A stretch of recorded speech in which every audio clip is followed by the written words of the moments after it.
عباس ات کمک کنیشون. یک اینجا رسیدی یه گاز خوب بده. قشنگ گوش کن.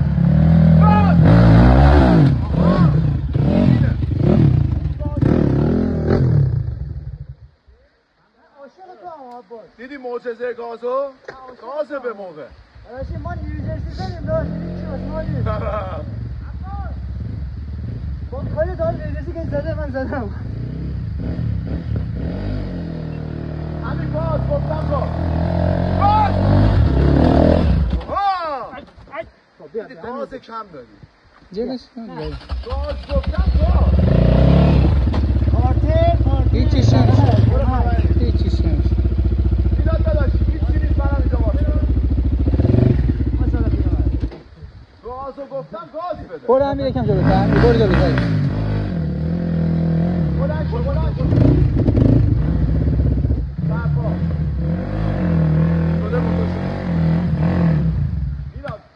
یک گندو برن. یک. دور میدی گوش کن. دور میخواد اینجا چیکار. گفتم گازی تو گاز دادی تو انقدر دورخیز نکن بیا رو.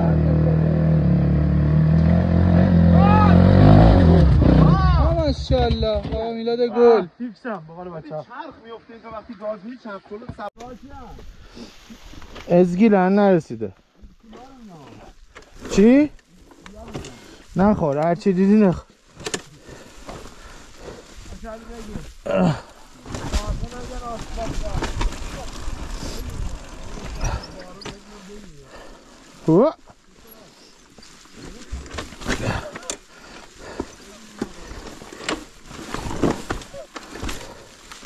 مراقب دیسکای ترمزتون باشید.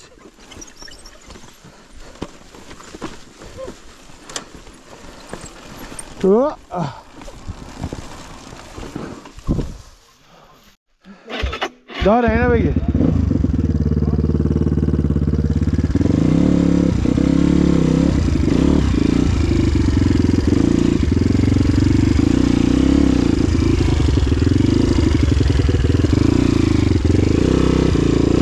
در مسابقات ارزبرگ چاشر هستیم با رایدرهای متفاوت. 13 از لنگرود، 13 غمگین، 13 غمگین، 88 بی باتری، گسکس 19 19 فعلی و تنها اکسل آبی ایران. سیسیل بگیر. سیسیل اونجا داره.